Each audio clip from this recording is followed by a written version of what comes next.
just to kind of get Sarah up to speed, Rachel is way more blab savvy than I am. She blabs all the time. I can't keep up with Rachel. Well, here's my first tip, Sarah. Let's pause the recording and then. Jeez. Yay! All right. So I'm going to let you guys kind of introduce yourself, but first I'm going to give like a general introduction. So my name is Sandra Gwines, and I am a business coach, brand coach. I help busy women brand their business and juggling family and business, brand their business. And so what's really exciting about today is that I have two awesome women here who have, just like myself, taken a leap from a 9-to-5 or, their grind to do something that they love. And so excited to have Sarah Batista on. She is with Stories to Inspire Films, and she is all new to blab. So we're going to treat her really good today and and get her kind of acclimated to the environment. But she is she's had several leaps over the last, few years. So she can talk a little bit about that, but she has now been leaping around the world making films. So I'm excited to hear from her. And then Rachel Lee, she is a business coach for entrepreneurs, and I'll let her talk about that. But she works with a lot of people who are trying to ditch their 9-to-5 and do a business and have a lifestyle where they can have that freedom lifestyle. And so she's going to talk a little bit about how she ditched her 9-to-5 and what she's doing now. And, I'm hoping that not only will you be inspired, but that you guys will learn a ton. So are y'all able to hear me? I see someone said they couldn't hear me. Can y'all hear me? I can hear you. Yes? Okay, awesome. All right, so I'm going to let Rachel kind of take off so we can set the stage for Sarah. And I'll let you kind of talk a little bit about what you do. Okay, cool. So go ahead. So my name is Rachel Lee. I'm the business coach for entrepreneurs. Entrepreneurs are people who they either have a business idea or they do have their business and it's their little side business at nighttime and on the weekends. And there's nothing wrong with that. There's nothing wrong with working your day job while you're trying to grow your other business, because it takes money to make money. It's actually responsible for you to keep that 9-to-5 while trying to launch your other business venture. So I help them do it more quicker, so they can quit that 9-to-5, or 8-to-6 is actually kind of how it works nowadays. So they can finish it, so they can quit it sooner. And I specialize in online marketing, social media, sales funnels, and I'm just obsessed with online marketing. And that's awesome. me. Awesome. And she's been blabbing a lot. She likes to blab. Mm-hmm. I didn't even know about blab until I got onto this blab. I'm excited. I know. Nice. I'm like way do you more. Do Periscope? like it. Yes, Sarah does Periscope. Cool. Can you hear us, Same Sarah? here. No. Can you hear Sarah? Yes, I do occasionally. Yeah, now I can't. Sometimes it goes. Yeah, sometimes it goes in and out. But I can hear you now. Okay. I do Periscope, but not very often. Cool. But yeah, it is similar to Periscope, but this is cooler because you can have more people. Yeah, we're all about the party. That must be the Latina in me.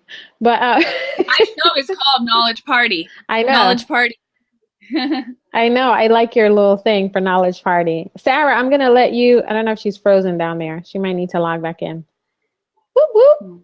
So I'm going to, so one of the things that I get asked all the time, Rachel, is what does it take to kind of leave that 9-to-5? And I think the hardest part is, like you said, the hardest part is knowing that we need the financial part. We need the money, we need the support, we need to maintain our lifestyle while we're transitioning.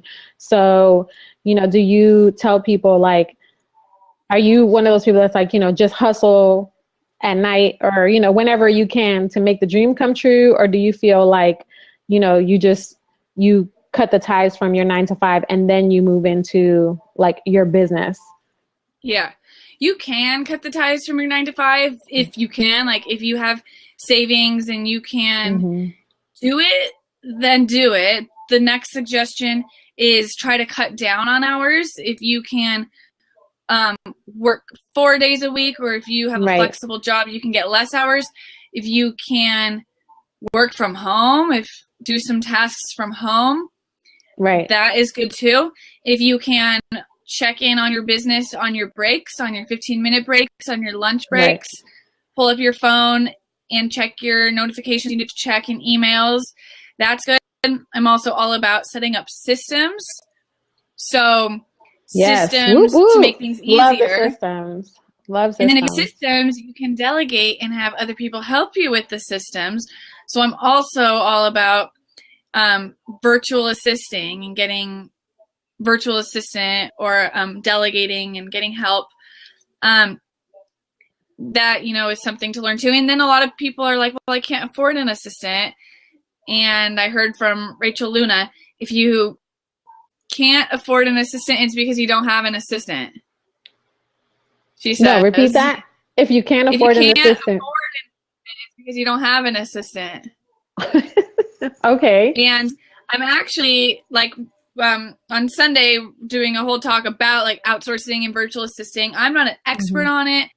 I have this book I'm reading on it, and I have 3 of my own virtual assistants, and I'm learning. I think it's really fascinating because we don't want to be entrepreneurs. It's called, it's right here. Book that you're reading. What's the book you're reading, Rachel? It's called Virtual Freedom, Chris Ducker. And we're not on. Okay, yeah. Very cool. I'll write it. Ducker, Ducker. And we're not entrepreneurs Chris, because what's his last name? We want to work extra long hours. We're entrepreneurs because we want the freedom and we don't want to work that much. And another thing I learned at Ignite, that thing I just went to, is the word self-employed is not really a good term. You don't want to be self-employed. You want to be a business owner.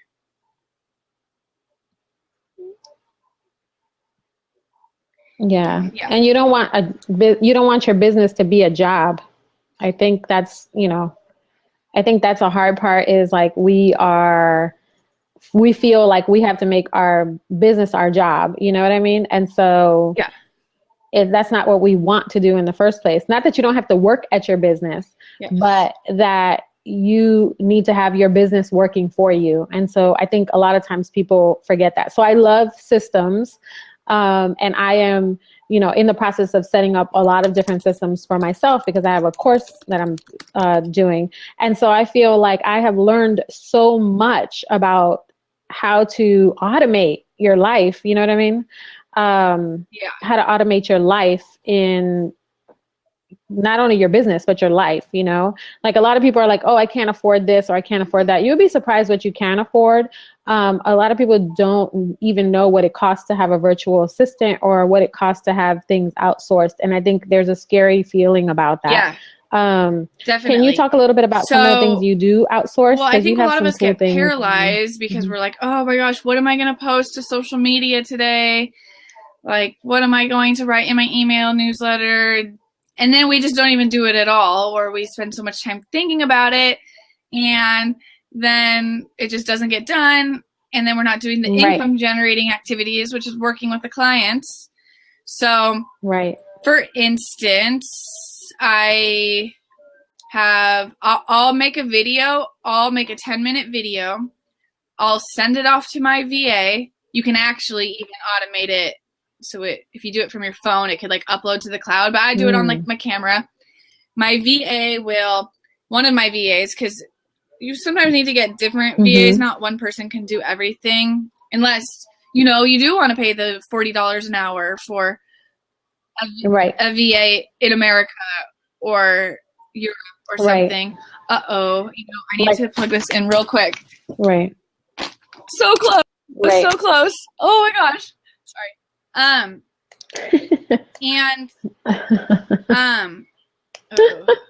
still here. Okay.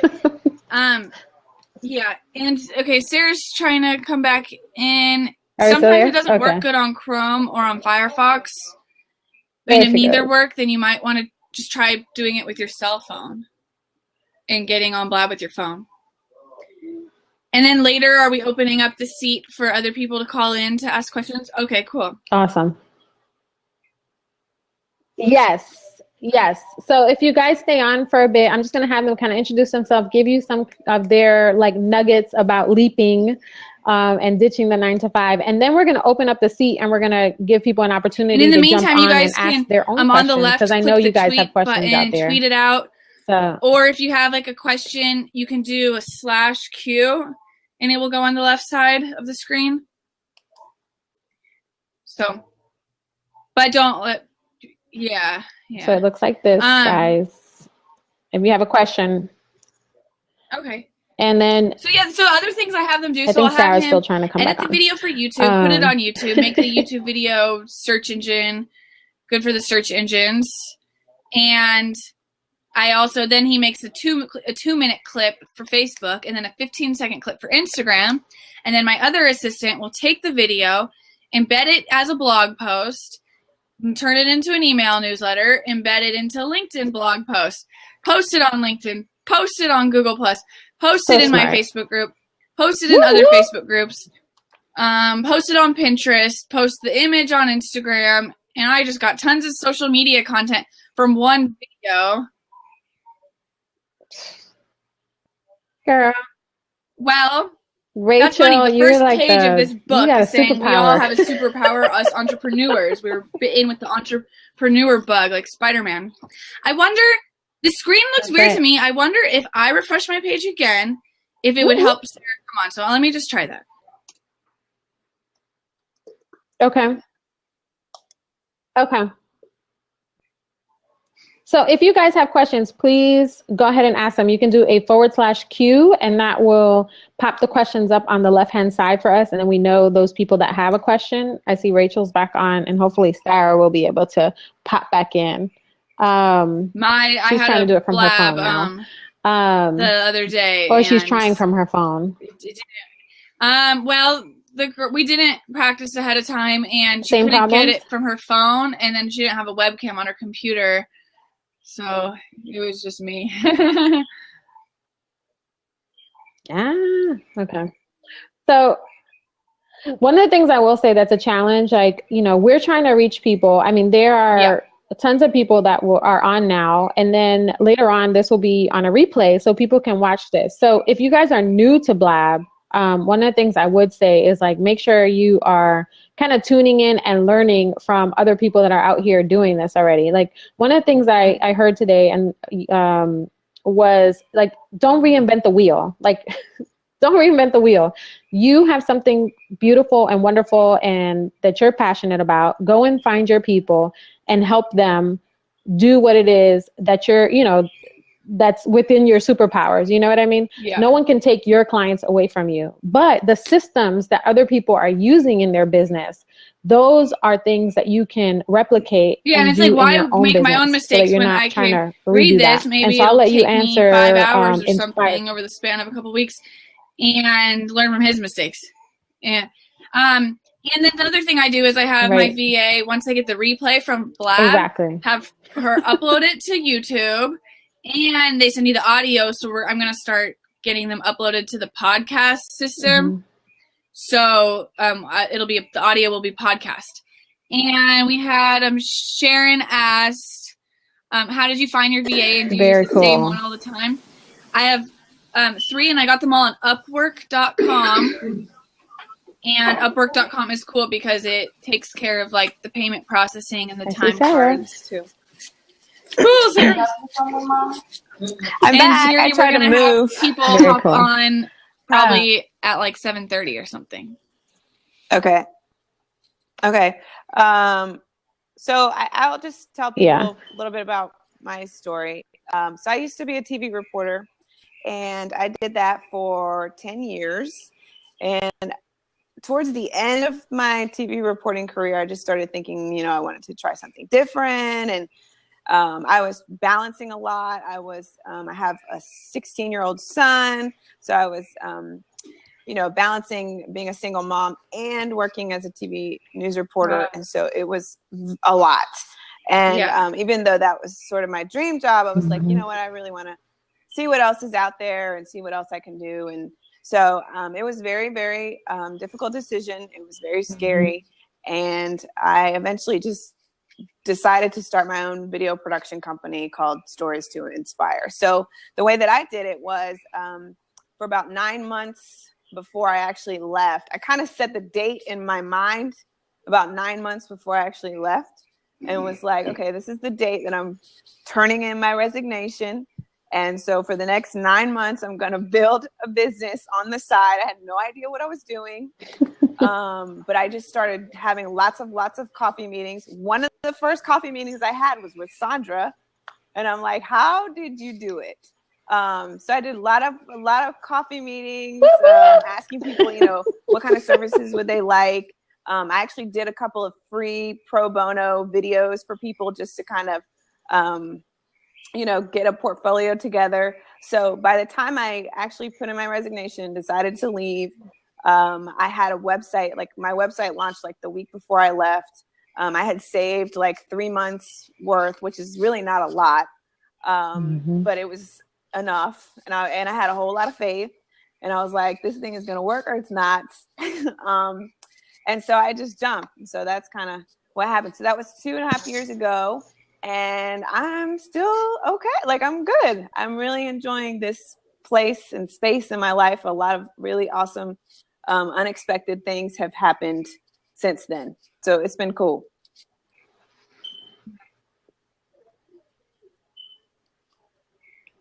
So what has been the hardest part of leaping from, and I don't want to tell your story because your story is yours, but I know you, not only did you leap from your job, but then recently, more recently, you did another leap. Once so you leap, you're like, you know what, I leaped, I didn't die, like I'll leap again. So I sold, but did you die? I did not die. I'm still here. No, I just, the scariest thing for me was not getting a paycheck. And I had a mortgage and a house and, a child and all of that. So I had to like really make sure that I was going to make some money. So thankfully I had sort of a good network since I worked in news. So I really reached out to that network, as much as possible, like to get referrals for potential clients, because I was doing and still do videos for clients. So that was one way that I was able to generate some income pretty quickly. But yeah, there were a lot of moments where I'm like, am I going to get paid this month? Like, am I going to, it was scary. And then this past year, I decided to just downsize my life. So I sold my house. I sold all of my belongings. I know it sounds crazy because it was. And I moved in.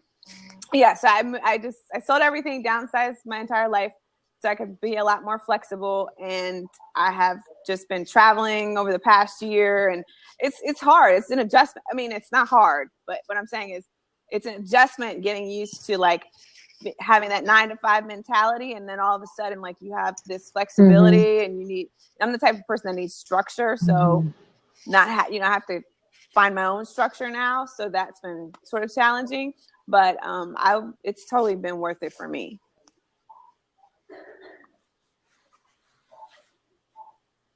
Woo, woo. Yeah, I'm going to put, this is Sarah's website is Stories to Inspire Film, and I'm trying to type it in the chat. Hopefully it'll go through. Yeah. And then Rachel's website is rachelslee.com.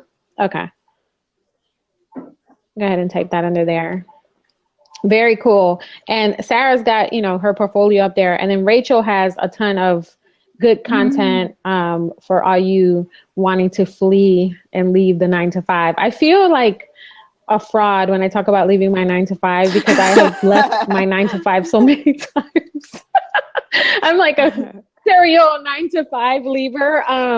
So because I was a nurse and then I didn't really have a 9-to-5, I had like a 3-hour shift, 12-hour shifts. And then I left that to build a brick and mortar building, a dance studio. And when I was there, I was like, oh, it's probably not what I want to do with the rest of my life because I didn't want to be tethered to a place, but it was a great learning experience. And I was able to sell that business and I learned so much from just having like employees and people and toilets, things that you have to maintain, like it's different when you have to like maintain a building as in addition to running the ins and outs of marketing and branding and this and that.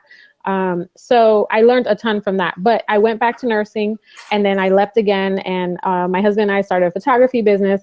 And through that business and the contacts and connections that I made, that's really how I came into branding and coaching, because people were like, okay, girl, you keep doing all these crazy things and these projects. And I did a huge photo series on survivors of domestic violence and got a lot of publicity from that. And people started to realize, like, wait a minute, there's something about using your story to kind of be able to market yourself. No, and so I think that you guys have amazing stories. Rachel didn't really talk about leaking that much. Because I can resonate with that. Because honestly, I've had the fortune of never actually having a 9 to 5. It's not to say I don't work. I've been working since I was 15 years old, but I never had a 9 to 5. I was wondering, was that screeching noise a pet bird, or it sounds like a basket shoe screeching on the? I don't know. I hear it, but like a bird. Okay. So you hear it? So yeah, I never had like 9 to 5. It was always like working in high school and working during college. And then my first like marketing job I got after college and after an internship, I got to work from home. I was allowed to work from home. And I mean, I would still work all day and all night, but I am happy for that. I don't take it for granted. So it actually got to the point where I realized, like, I don't want to have a boss. I would want to be my own boss. And yeah, so I had my own like side things going on, working little side jobs while I had that job. But I quit 5 months ago. And it's just been so great ever since. I mean, I moved 700 miles. Here I am in LA now. Oh, nice. And I was in Northern California. And I had a breakthrough like a month after I quit the job that I needed to move to LA. And I got rid of all my stuff too. I fit everything into the car. And here I am. And it was cool because LA is on my list in about a year, so I want to head to LA.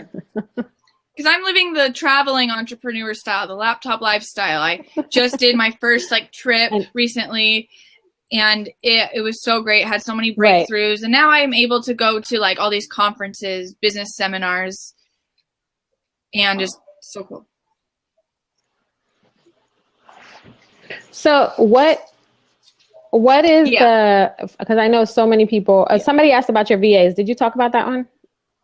I just want to make sure we answer that. Okay.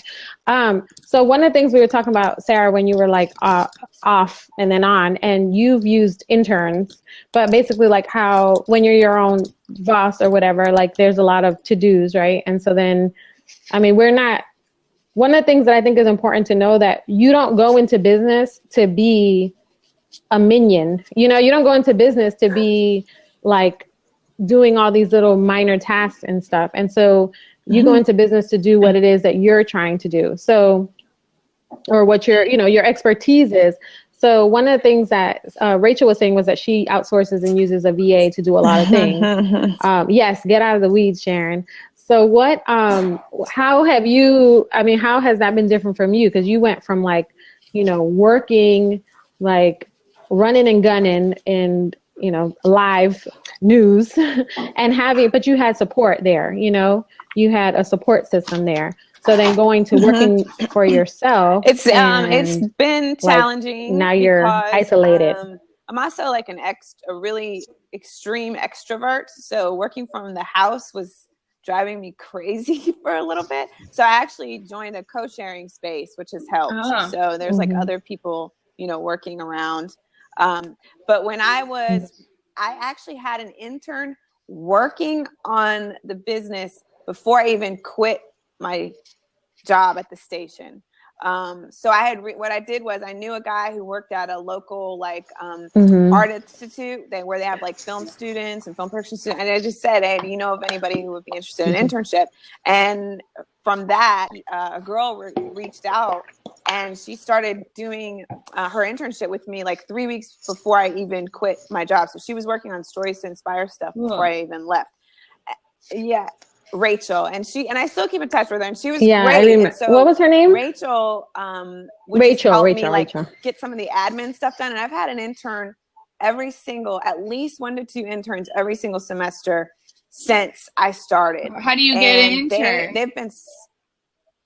I've been lucky in that a lot of times they'll get referred to me from people I know in the community, or like I posted on the local college website. They have like where you can, businesses can post online for jobs for internship. And so I've gotten some through that. Like I had the one that I have right now is a student at university, and she's great.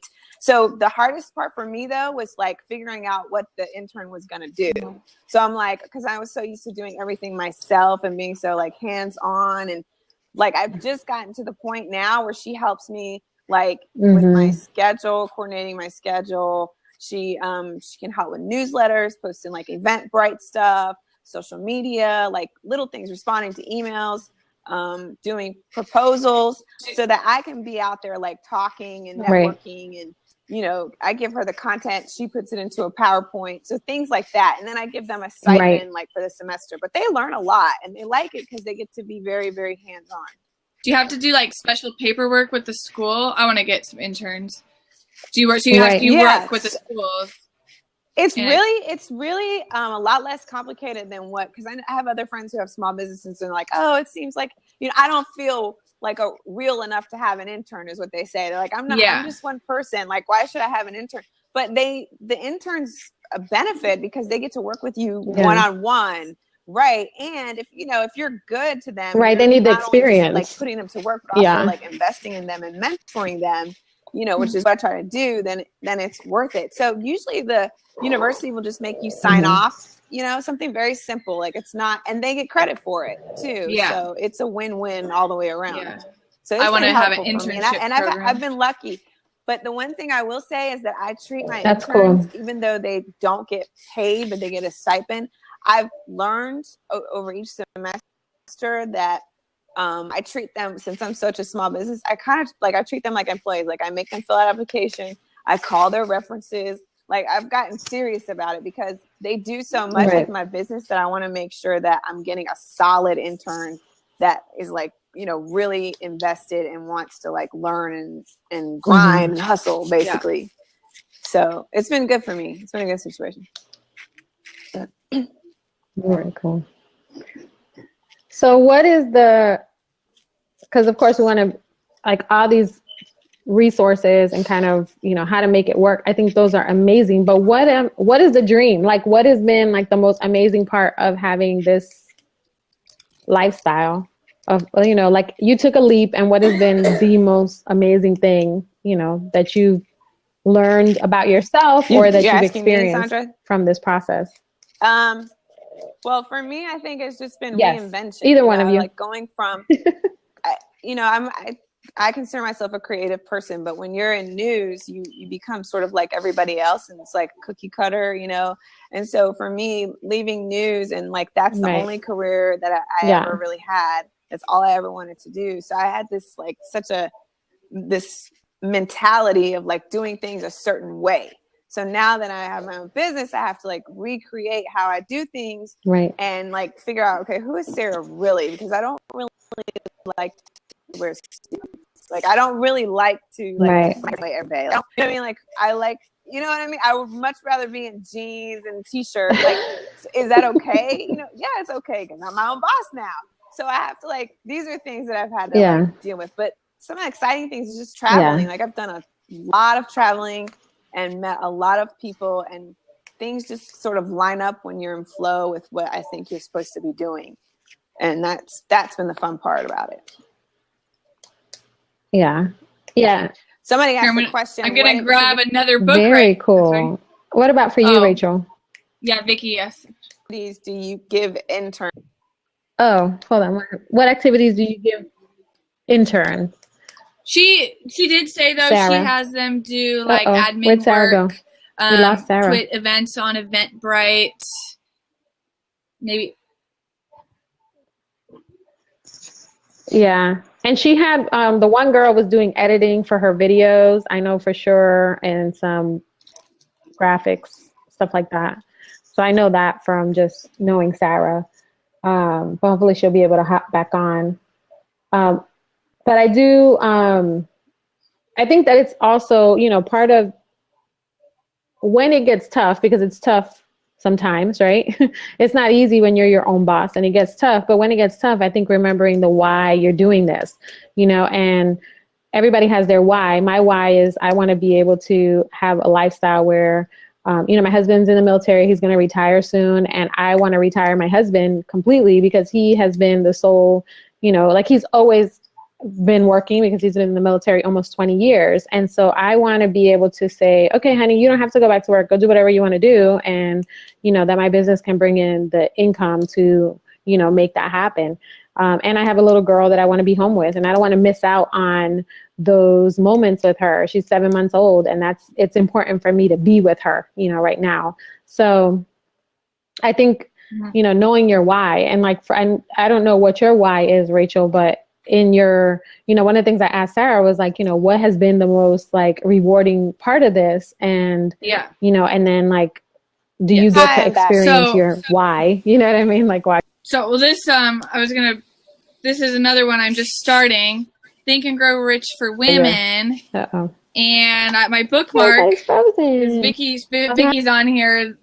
She's going to be on my blab later. I'm using her bookmark. She's promoting her book. It's smart. You promote your book with a bookmark. And so in this book, I mean, I'm just starting it. There's a whole chapter on masterminding, which is what the three of us and everyone in here are doing right now, connecting with other people and other women, because it gets lonely. So we're masterminding. So that's one of the keys. The other one, the first one in this book, it's based off the actual Think and Grow Rich book, is like desire, knowing your why and like the desire, and then coming up with like a clear action plan on exactly how much money you desire and how you're going to make it. And that's something that's been coming up for me a lot, is what is my why? What is my purpose? And I was talking to someone who also doesn't have kids. She just never had kids, and I just haven't had kids yet. And for mothers, it's often easy for them to say like, for my kids and for my family. But then when you don't have kids, you don't want to like sound selfish for just being like, I just want to be rich. But that's not an actual like purpose or why. So when, Sandra will hopefully come back. So when I was at Ignite this past weekend, it was an entrepreneur retreat. One of the main things I wanted to get out of it was like purpose clarity. And I'm still working on it, but I do know that I want to help inspire people that are young men and women age 18 to 24. That's why I want to have an internship program in my company. People who they want like hands-on job experience, but I also want to find a way to get interns that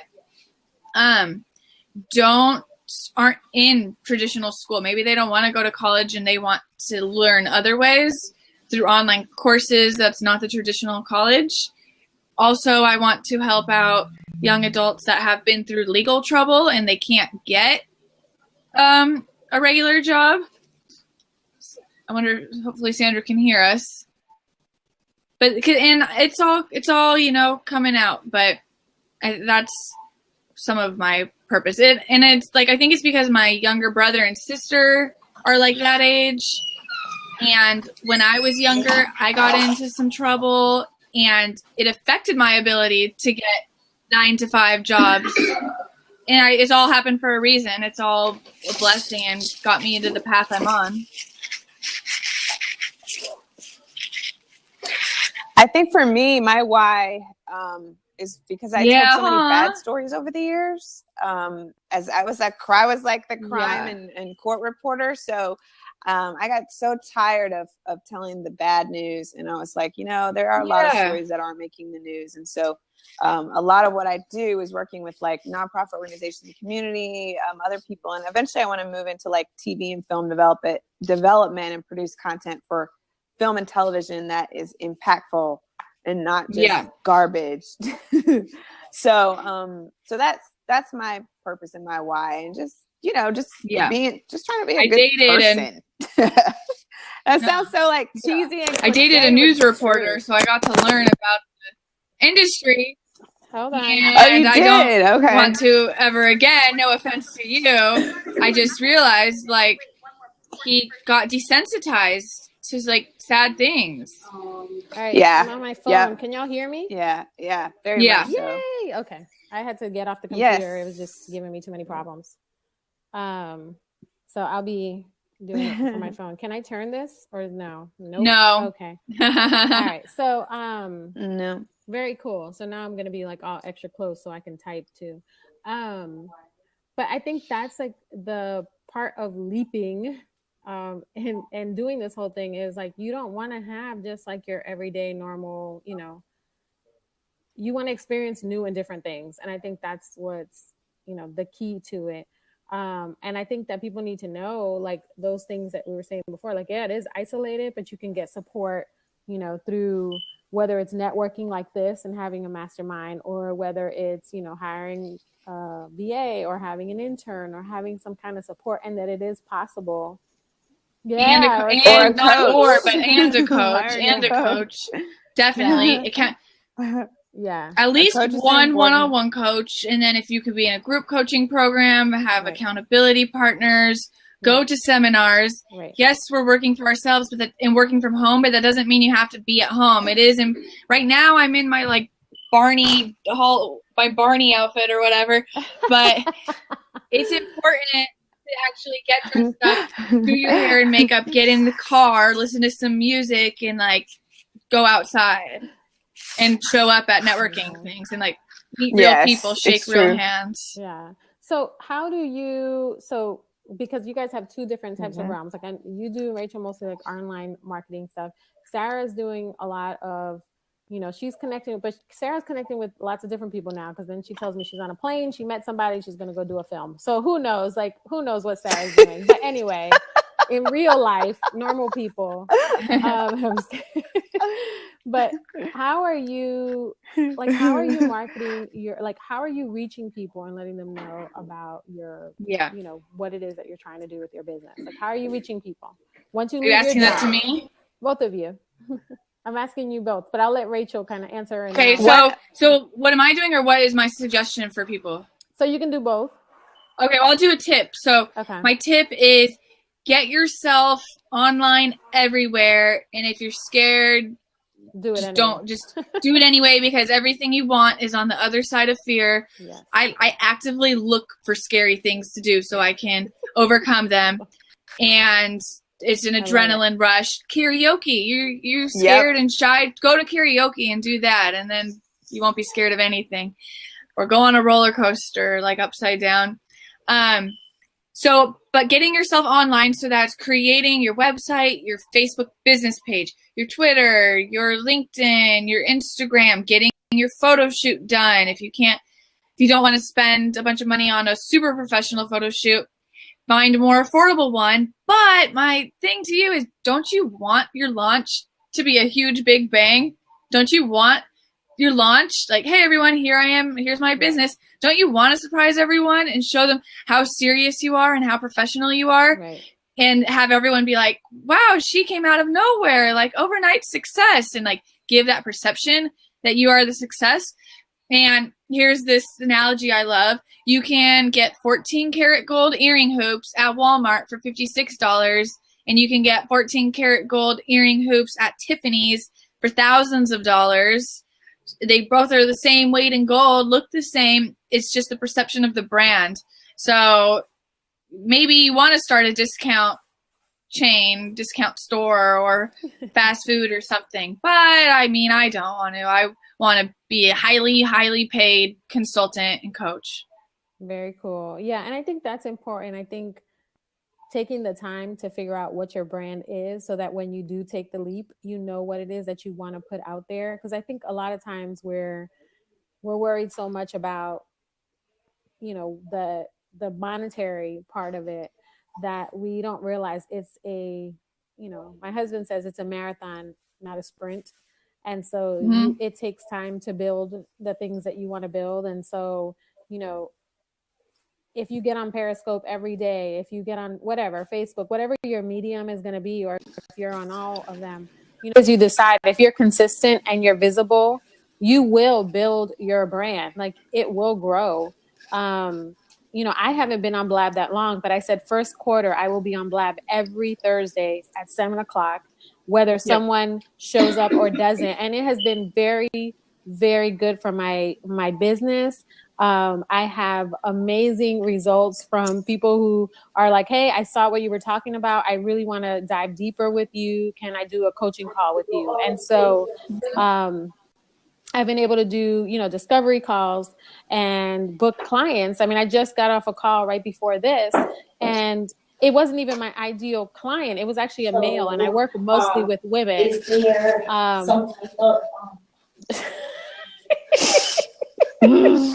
We have some noise over here. That's great. She's like, get out of here. But you know, I was talking to him and I said, well, why are you reaching out to me? Like, what made you feel like I was a good fit for you? And he was like, you're everywhere, you know, you're visible, you're everywhere. Like, I see you posting stuff, I see you doing stuff, and I feel like you know what you're talking about. And I've learned, you know, just from the little bit of time that I've been exposed to you. And that was like, to me, that was the validation I needed to know. No, you're good. That was the validation I needed to know, like, yes, you have to put yourself out there, even if it's just, you know, I mean, I'm on here on Blab, and this is such a great way to connect with other people. Like, I met Rachel in a group, and I was like, hey, girl, you know, will you be, we both had the similar goals. And I was like, hey, would you be on my Blab? And we just started talking, and I built my topic list very quickly.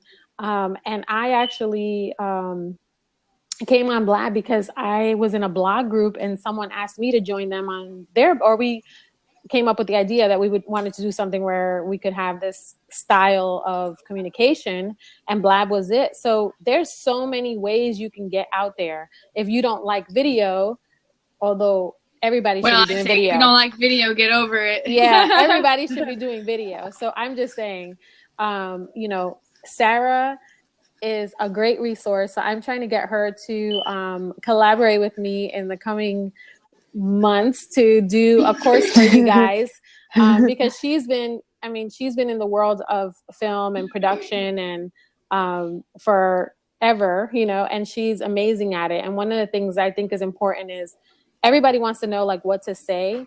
And honestly, at this point in the game, it's like people just want you to be authentic. But for people who want to have like deliver, you know, a really scripted content, or, you know, or have like videos for e-courses and things like that, Sarah can really kind of give you the tools you need for that, because she's been doing it for so long. So I've learned a lot just from watching her, and she's always kind of like telling me, you know, how to position myself in the camera. I'm not doing it right, Sarah. I just want to let you know, because I'm holding my phone. Holding my phone right now, so I'm like, eh.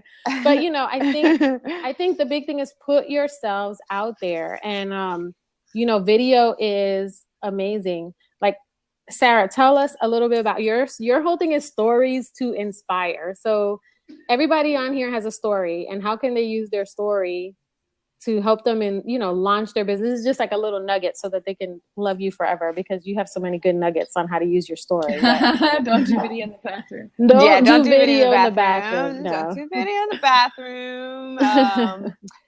Let's see. I think one of the things that people get worried about is that they're like, you know, what should I say? How should I say it? And the one thing that I learned in TV is that you should just be yourself. Like, people are going to connect to you. Doesn't really matter. I mean, think about how many like unattractive people there are like on TV, or I'm serious. Where like, is she going with this, people? No, I'm just kidding. No, like there are people Let me fix out there myself. Hold on. It's not about like being the most attractive or being like, you know, the smartest. Perfect. Even honestly, it's just exactly. It's about like, can you connect with people? What's your story? Because everybody has a different story. That's the only thing. That's the one thing that's gonna set you apart from everybody else. And so if you can connect with people through your story and be vulnerable, because sometimes we're like, I don't want people to know that about me because, you know, but if they know that about you, then they're going to connect with you and seize the opportunity. I'll just give this one very quick example. I have a friend who's a blogger. She used to be a producer in TV news. She wrote a blog. She has a mommy blog about her hemorrhoids. No joke. What? She wrote a blog. I mean, this blog was like so detailed and so vulnerable and so funny. But anyway, she got a call to be on a national TV show. Oh my God. To talk about her hemorrhoids. So she asked me, she's like, should I do this? And I'm like, well, I mean, you kind of already did. People have. And I was like, yeah, you've already put it out there. And I'm like, if you're going to do it, be smart about it. Make sure that you can plug your blog. And I was like, and if you're going to go do it, then like own it. Like make it funny. Like her brand is that she's very in your face. Like, you know, whatever, says whatever, tells it like it is. So just go out there and like be the real, you know, who you are in your blog and just own it. So that's what she did. So she's going to seize the opportunity. I mean, hemorrhoids, it's a touchy topic, but the point of that is like, just be vulnerable. Just be vulnerable. And you just don't know what opportunities are going to come out. I think that's something I want to work on more is saying the story. No, is talking about you want to talk about your hemorrhoids? No, but it's helping people quit their 9 to 5, but being open that I never had a 9 to 5 because of things that have happened in my life, and using that as a vulnerable story. And then also, but that makes you good at knowing how to not have a 9 to 5. Yeah, exactly. You know what I mean? Like you managed to do it. Mm-hmm. And people can't hold it against you. When I'm really a famous big entrepreneur, no one can be like, oh, well, I got some dirt on you, Rachel. I know that you know, when you were 18, you got in trouble, you were in jail. Here's your mugshot. I'd be like, yeah, I already wrote a book on that, and it was Amazon bestseller. So that's hilarious. Somebody said, what was the biggest sacrifice that all of you took when taking the leap? Ooh. One I would say is friendships. People are going to you'll find that people, your friends will drift away from you as you become more successful, but then that shows who your true friends are. It's hard because you outgrow your friends. It's kind of sad in a way because like they're not moving like you're moving and they don't understand sometimes why you're doing it. You know, I actually have good friends that have been very supportive, but sometimes, you know, it's hard for them because for them to understand like, you know, what you're doing and how you're doing it and why you're doing it. So that's been a sacrifice, and just the paycheck. The regular paycheck. All my friends are on the regular now. Paycheck. You know, there's a sacrifice. Well, and those are how about the not big ones for me? Yeah. What about? Oh, I'm sorry. Hold on, ladies. Also, I guess the seat's open if anyone wants to call in too. Right? Is that available for people to call in to join us, Sandra? Something's happening on my screen. Like if Sharon wants to call in or if Vicky wants to call in. Can you hear me? Or Blake? Yes. Yay! Okay. I'm sorry. I had to get off my phone because I was shaking. If you guys want to call in, yes, it is open. We'll open it up. If Sharon wants to call. It's not. Is it open? Oh, there she is. Yeah, it's open. Oh, wait. We have a call. Somebody's calling. Sharon's calling. Hi. Somebody's listening and doing a blog post. Nice. Hey, so you guys are calling me out, and I'm being very vulnerable because this has been the look all day. So I am. Oh yes, that looks so familiar. But I appreciate this blab. You women have been inspiring. Thanks. Thank you. Awesome. So, what kind of questions do you have? The biggest, Sharon? and I think it was just mentioned, is for people like myself. I mean, I've been working in corporate America forever, and the paycheck. We know that that's like a huge sacrifice, and it's a big fear, right? I'm the person that does a great job at teaching other people to stay out of fear and how to get past those fears. But you know, practicing what you preach isn't always as easy. So. Really, what what tidbits can you give to help people overcome the leap of faith and just say, it's just got to be done?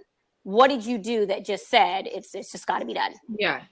I have one thing to share is like a mindset thing, is that the most risky job is a job because you can get fired any day. And that I think it also affected me. I've been fired before by major surprise, and it's not a good feeling, and you can lose it in a day. But if you have your own business, it's your own actions and inactions that determine the success of your business, and it's all in your hands, not in someone else's hands. You don't have to suck up to your boss. And the sucking up thing's just not an option. So yeah. And I think the climate that we're in right now with, it's like things can close, shut down and realign and whatever. Somebody can buy your corporation and then you're, not needed anymore. I mean, there's just so many unknowns, like people think a job is like, what's the word I want to use? Like they think, this is reliable. This is, but it's not. It's unpredictable too, because you're not holding, you're just a puppet on a string. Sometimes working in the night. The other thing though is some people are just better as intrapreneurs instead of entrepreneurs. Yeah. Some people are better. They're great at business development, but they are better working for a business that they do not own. And that is okay too. Yeah. There are people that are born this way and people that aren't. So to your point earlier, you don't want to work for somebody for the rest of your life. So even when you work in corporate America, for all those people that are out there that are looking to take the leap, what I will have to say, it is either you're born this way or you're not. You've had that nudging in the pit of your stomach for so long that you knew that you could be capable of offering so much more. It's being and listening to your truth and just following through with that. And I'm much older than all you women, so I just got to tell you, it's to me, I see the shift, and you guys are part of the shift. I think that's taking place in knowing that there's so much, there's a bigger picture. And I think we have a lot of work to do to help other people to recognize. I've read that one. Read that one. Yeah. I'd have to show you my library. So awesome. I would like to see it. Yeah. I have my mind growing here. Yeah, Napoleon Hill was amazing, but I'm glad to see it's definitely on a different, looking at a woman's perspective. So to that point, ladies, I've got to go because I'm cooking dinner, but I appreciate you all, and you've been a blessing for tonight. So I hope to see you guys in the future. Yes. Sharon. What do you do, Sharon? Well, right now, my business that I don't want to say just started because I've been doing this for a lifetime, but I am a spiritual wellness coach, and I work with amazing women on finding their truth and getting back to a place of inspiration, just guiding women down the path to their personal journeys.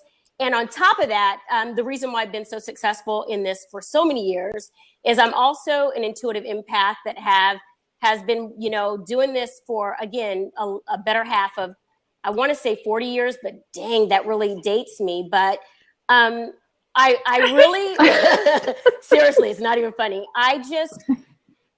But you look good, even girl, in my baseball cap, I'm just saying vulnerability right here, vulnerability. But I've been very, very fortunate and blessed to kind of have my purpose show itself early on in life. So taking the leap of faith for me hasn't ever been a question. It's just been a matter of getting out of my own way. Yeah. Getting in the time and getting into the time.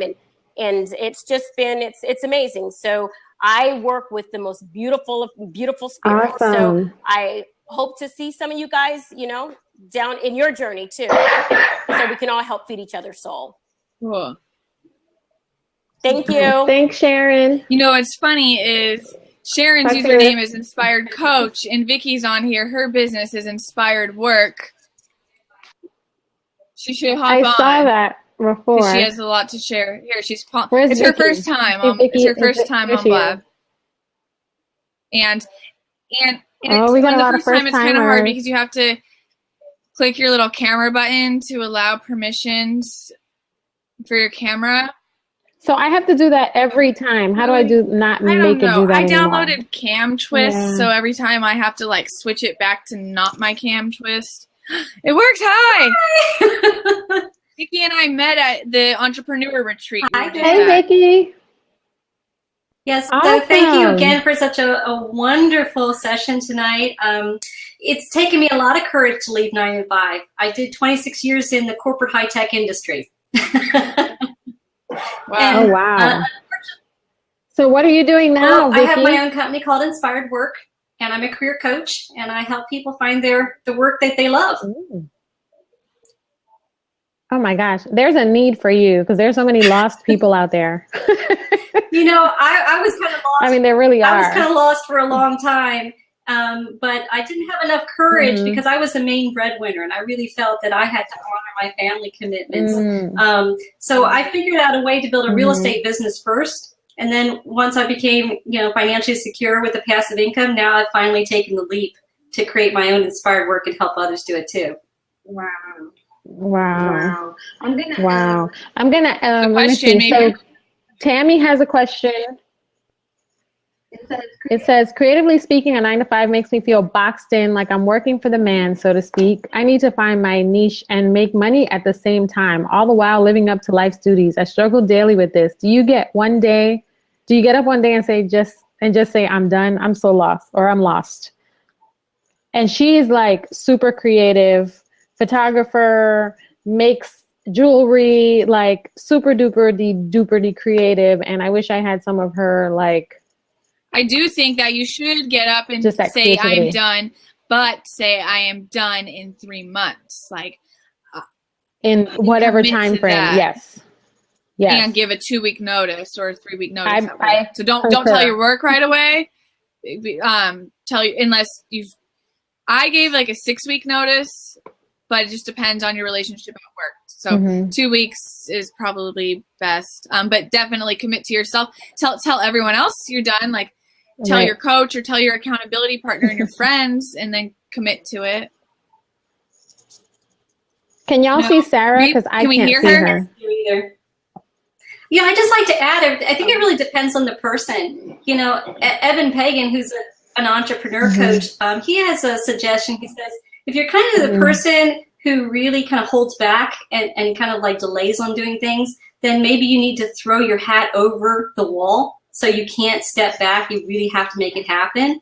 In my case, again, because of my commitments and being the main breadwinner, I had to have 2 plans. Like, I was working the corporate job, and then I had the dream job. So you can call the corporate job like, job A, and the dream job, job B.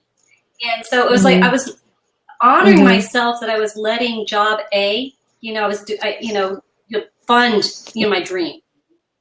And it was taking a little bit of time. And so that's how I had to do it. But again, everyone's unique. And I ask this question for a reason, because I know that there's this resistance sometimes with clients that I coach, is that they have this, these degrees and these, experiences or years of, whatever profession they've been in. And then they leap into something, they want this lifestyle and they want to be able to do something different.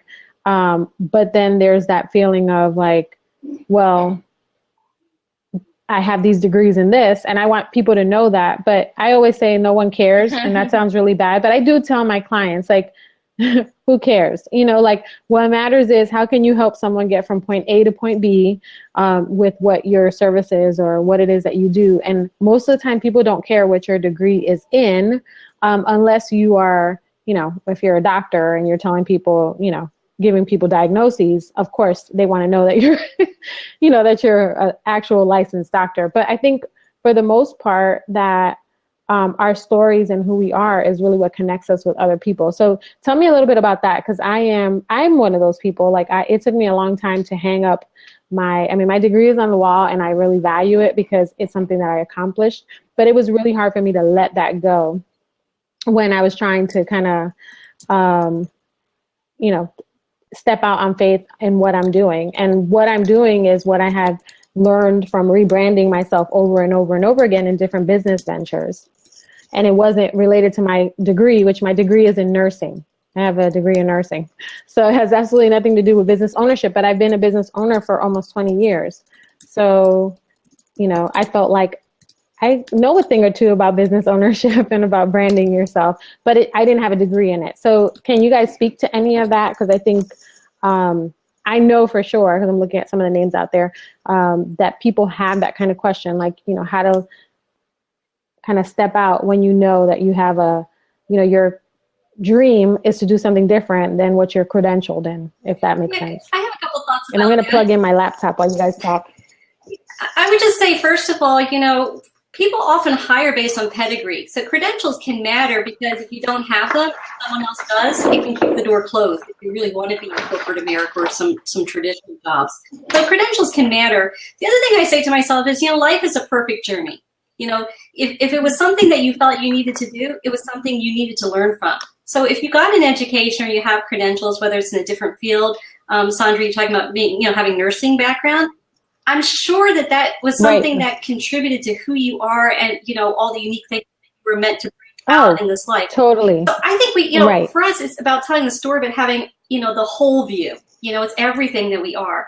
And in my case, you know, I spent 26 years as a marketing executive in high tech. So people could say to me, well, what are you doing with career coaching? I mean, you weren't a recruiter, right? But, you know, my story is that I was I was between jobs 16 times, you know, and in addition to that, I had to hire 160 people. So I was in the real world on both sides of the table. And so I think if there's a value that I wasn't in HR, you know, that I wasn't an executive recruiter. I have a different perspective on hiring. And just, you know, building your career and pursuing your dreams. And also, you know, I was an entrepreneur. So, you know what I mean? Yeah, I've tried to do this in different ways. So, you know, I think you said it earlier in the show, both of you, is that, you know, your story, you know, is unique to you. Your journey is unique to you. Your credentials are unique to you. And when you have all that and put it together, it's just, you know, particularly as Rachel was saying, you know, fear is urging you that you can be growing faster and further, right? And so if you're waking up and feeling like you want to do something different than what your degree is in, then I think that is your internal GPS telling you it's time to you know, that you kind of master what you need to, but now it's kind of time to step up, or as you said, take that leap. Shift. Yeah. You know, what is... Yeah, I'm totally about that. What's your friend's name in here, Sandra? The Creative Chaos? Sarah? No, Creative Chaos. Oh, Tammy. Yeah. Well, and Tammy said she's scared it won't be good enough, or she won't be good enough. When Vicki and I were at Ignites, there was this exercise. We walked on broken glass, and then we broke it. Well, I had to stomp on it, but we broke a board in half with our limiting belief. I had to stomp on it too. I couldn't break it with my hand. I couldn't. But that's okay. So mine was that I was not professional enough or capable enough or serious enough. And I'm like, why do I feel that way? And I realized, and I hate to say it, but I got to say it, is when I was a kid, and I'm just going to say it, be vulnerable. My mother, she would tell me, like, you need to brush your hair. You need to clean your room. You look sloppy. So the inner child in me still feels that I look that way, even though when I actually go networking, like I look really good. My hair's all good. My makeup's all good. My nails are good. My outfit's all good. But it's the inner child. So I have a lot of like inner child work to work on. And another thing with networking, she said she's really good at networking, and that's super good. And we can always get better. I have this one book, How to Work a Room. And it's like just a book on how to. That's a great book. Other books like that's a great book. Win friends and influence people. So learning ways for people to like you more, and that's not a bad skill to have. Yeah, and I mean the truth is, I feel like with everything that you guys are saying, I mean, one of the biggest things is like you have to own what you're doing. So if you're leaping from your 9 to 5, you have to believe in what you're leaping for. Because it's not something that just, didn't just happen overnight. If you're at the place where you feel like you want to leap and you want to pivot from what you're doing now to something else, I think you really have to own it and believe it. I just met Rachel, recently in a group that we're in, and, full disclosure, in this group, there's like people making millions of dollars and they're posting like, all the things and amazing things they're doing. Yeah. And you're like, whoo, okay, you know, and sometimes I'm like, okay, well, I'm not there yet, but it does help when you surround yourself with people who have done, you know, made a leap or have been through the process, and that they can tell you there, or I get it, or that they can show you that it's tangible. Because a lot of times we think that what we're trying to manifest for ourselves, we actually don't believe it either. You know, like we just put it out there and we don't really believe it ourselves. And sometimes you need to be able to see it from someone else's perspective. Like, hey, I've been there, you know, I've built this business by starting, you know, with this cog and then this cog and this cog. And then, you know, that made the whole thing, you know, work to where it is now. So another book.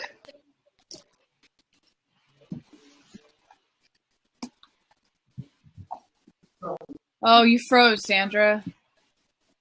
Can you hear me? I don't think it, you know, social media, if you're on social media, it can really make you feel is because you're trying to reach and keep up with the Joneses. But the truth is that it starts with little steps. And so, Vicki, I don't know if you can speak to that at all, but you were in your job. Were you putting your little cogs in place for you to do your career coaching business while you were at your job, or how did you? I sort of did a 3-step process, which is unusual. So I first started out in corporate America, you know, trying to sort of make it work. And so I left the big companies. I launched Java at Sun Microsystems, so I'd done really the big companies. And then when the .com came along, I went to the startups. So I thought I'd have more empowerment. So I was sort of trying to still sort of, you know, have more creativity and you know, have a better career, but just sort of within the company structures. And that didn't work for me. And then I realized that as the main breadwinner, I needed to find a way so that I could sort of get out of corporate. But I didn't want to give up on, you know, on the paycheck. And so I took my husband and I's 401k and created a C corporation. It's called a 401k C corporation. And I created a real estate business so that we'd have passive income. So that was my step 2. So I did it really conservatively because I just wanted to line up the money first. And my step 3 was to finally, you know, keep working in corporate. And I had, just like Rachel said, I set a date, and it was 6 months, and I built my website and my social media. And essentially the day that I gave my notice was the day that I could, you know, start launching everything. But it took me a 3-step process, you know, which took a little bit longer just because I was really conservative about the money piece.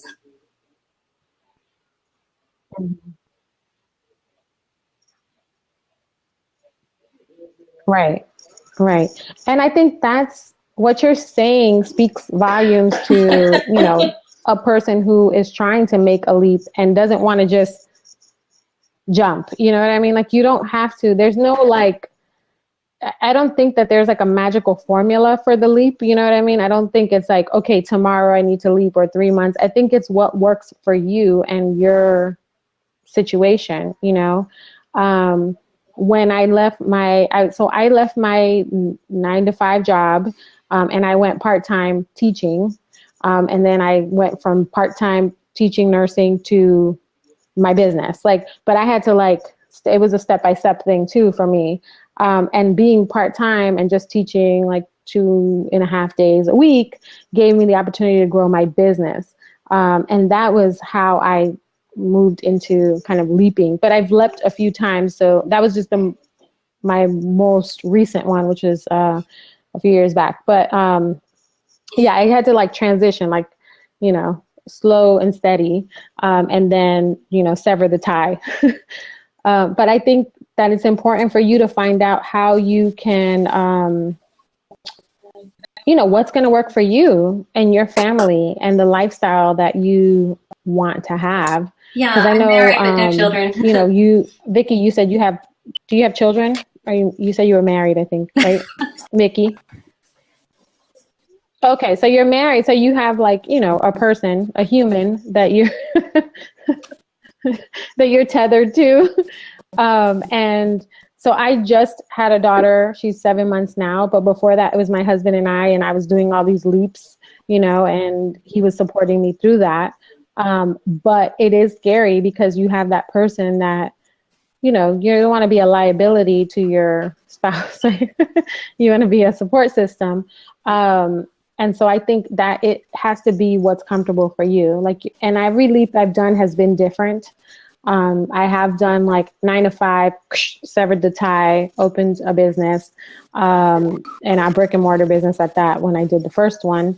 And so that taught me a lot. That leap put me in a financial crisis, unfortunately, and I learned a lot. And so the next time I leapt, I didn't leap so quickly, if that makes sense. I learned, I crashed and burned and got back up again. And even though the business did fine, it's just the business was doing well, but it wasn't sustaining me. And so I sold the business and was able to move on from there and you know, survived. I did not die. But I learned, you know, that leaping has to be for everybody. It has to be different. It's not going to look the same for everyone. So just to encourage people out there who feel like, oh, I can't leave my, you know, I can't just leave everything and get documented it on video. Sell my house and put everything in my car and drive to LA. I think this should be required reading, 6th grade reading. Or any thing, but you know. Awaken the Giant Within, yeah. I don't think for Sarah. Any Tony Robbins, Tony Robbins is super. Yeah, you don't have to be on though to watch or to type in the chat. So, yeah, I think Sarah's struggling to get back on. Yeah, if you want, Sarah, you can stay in the chat and just answer questions through the chat, and then we'll read them out loud. Also, so that way you can not struggle with trying to get back on. Tammy, how long is typically your blabs for? Tammy, I did it for an hour, but I'm willing to stay on if people have questions, and if not, then we can table it. But I'm willing to stay on. Tammy says, I know you must get tired of my indecision, but you inspire me a lot more than you probably think. My biggest fear is failure. I've tried so many things that don't pan out, and people's negativity is another thing I struggle with, the whole you're going to try that again thing. So I will say that what has helped me to try again and to leap again is knowing that everything that I have done with integrity. And I can go back to every business that I've ever been in, and I can get wonderful testimonials from people that can vouch for what I did. I did it the best of my capabilities. Now, I did learn along the way that there are parts of business ownership that I don't need to be involved in, you know what I mean? And that I need to delegate, and that I'm not I need somebody to do the weed work. I'm not good at weed work, you know, like I need somebody to do those intricate things for me because I don't like it. And, you know, I've learned a lot. I've learned that brick and mortar is not my thing. And that, you know, that I definitely, somebody's blocking me. Vicky's blocking me. No, Vicky's not blocking you. Another thing You're too here. is hold on. Let me see if we can her back on. biggest fear is failure. Vicky, don't be but blocking people. Thomas Edison, it took 1,000 tries to get the light bulb made, and it wasn't 1,000 failures. It was 1,000 steps that needed to be taken to make it work. So each failure is a step. Oh. I see you, Sarah. Yeah, you sound funky. Oh, I don't know. Hello? She keeps dropping off. But yeah, I think that's the biggest thing is like you don't stop trying, and you learn from every single one of those experiences. You learn from each one of those experiences. So I know that I learned a lot. I mean, in my brick and mortar business, I invested a lot of money into, I had like a huge sign. I mean, it was thousands and thousands of dollars in doing, building this space out and doing all these things. And I mean, it's an amazing business system. The structure and everything is in place, and the marketing and the branding, and it was amazing. But the one thing is, I didn't know it was going to take time for that business to generate income. And I had a business partner who, she had a family and I had a family, and we were trying to figure out like how to make this business, you know, sustain two families. It's not like a husband and wife or one person. Like once you have to divide your piddly profits, you know what I mean, by two, it really does put a strain on you. So I feel like everything that you do, if you sit back and you really like just take some time, you will find exactly what it was that steered you the wrong way, or what the nugget from that experience was that you can use to build upon the next time. So yeah, don't give up on your dream before the miracle happens. Ooh, I love that. Sharon is so good. So if anyone wants to hop on, you like can still hop on. I know Sarah is trying to get back on, but she hasn't been able to. I'm going to click her on again and see. Or a link.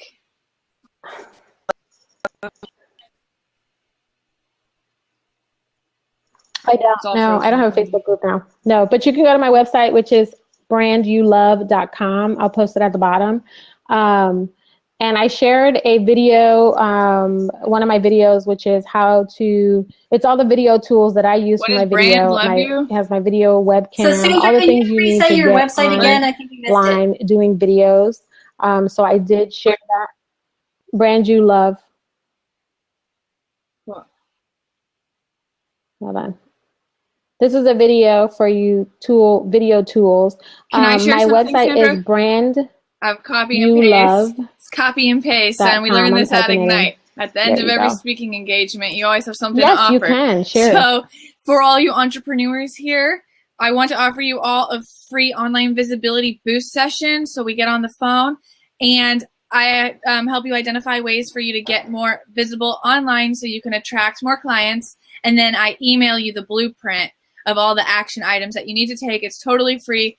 It's all value, no sales pitch, and you can book that with me at the link. And then Vicky has, and then in a couple of weeks, or in, I forget the date because I do a lot of those interviews. I'm only going to do them once a week, but I'm interviewing Vicky on the topic also of like work habits, and she has her book. You have a link, right? You can share your link, Vicky. Sure. Well, the book is called The Happy Habits Book. So thehappyhabitsbook.com. And then what about having a last session on February 3rd? It's thehappyhabitsbook.com. Is the web? And then what's the website? And then does Sarah have her link to share? She's still in the chat. Okay. Thehappyhabitsbook.com. Okay. Since Rachel's showing books, this is my book. I'm gonna let her. Okay, so for everyone who's on here, ooh, yay! Love it. Go, Vicky. So for everyone that's on the chat, one of the things that I love to do is really help people infuse personality into their brands. Video is my thing. I love videos. I've been scoping and doing all kinds of wonderful things. But before this, videos was the way of communicating for me, because if you are not making videos, you really need to start making videos. And I hate to tell people like, you should do this, you should do that, but it's so helpful, honestly. It's so, yes. And I, the video that I posted, or the link that I posted to YouTube, that has a video tripod holder, a camera tripod holder, all the tools that we're using.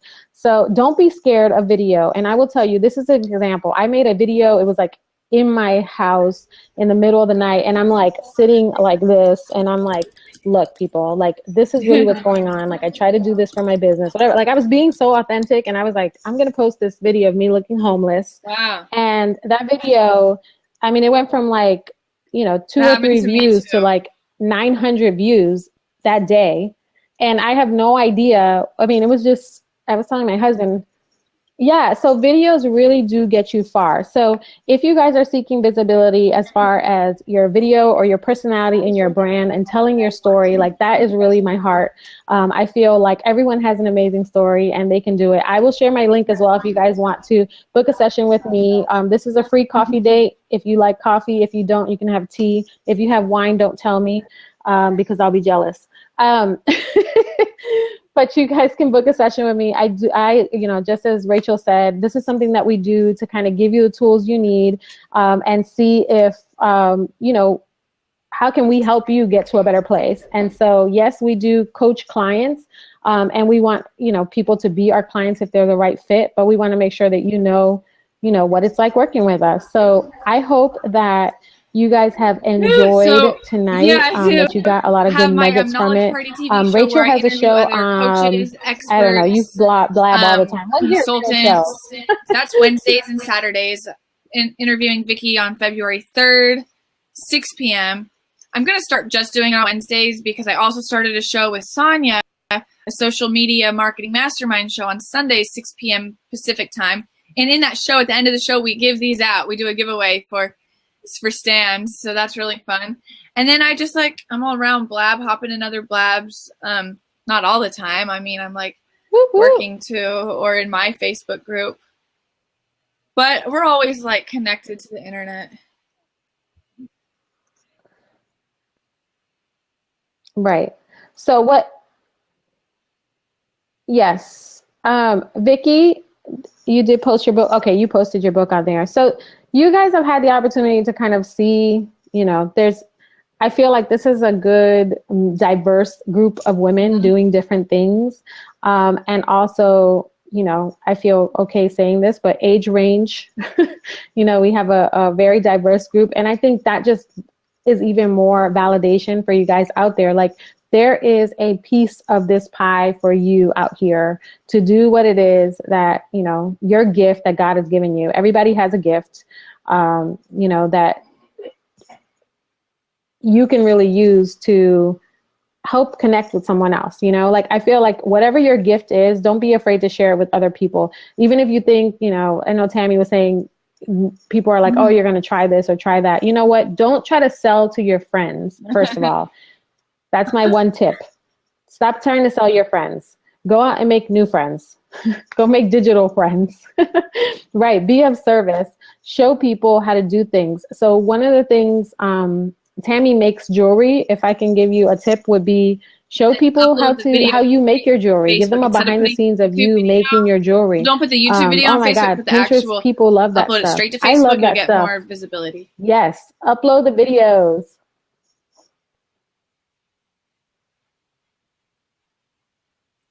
Yes. And don't worry about other people. Just focus on you. Do what you're doing. Share what you are so good about, what you're so good at. I think that's what really matters. And a lot of times, and I'm just saying this because I know when we're trying to share stuff, we try to hit our friends and people within our circle. If they've known us for a long time, I mean, they're good at saying how amazing we are. And they're good for ego, but they're not your clients, because if they were your clients, they would have already paid you for your services. You know what I mean? So I always tell my friends, I don't want to sell you on anything. I just want you to tell people how amazing I am. So refer people that can use my services. And I don't try to sell my friends anything. So that's my tip. So, all right, ladies. Well, I am going to end. I hope that you guys will stay connected with me. Vicky, I'd love to chat more with Amazon, you. And I will. Where can I get your book other than your website? Is it only on your website? Yeah, Audible, iTunes, yeah, everywhere. Okay. Can I Kindle it? Thank you. I can download it? Okay. Okay. All right. Very cool. I will check it out for sure. All right, ladies. Thanks.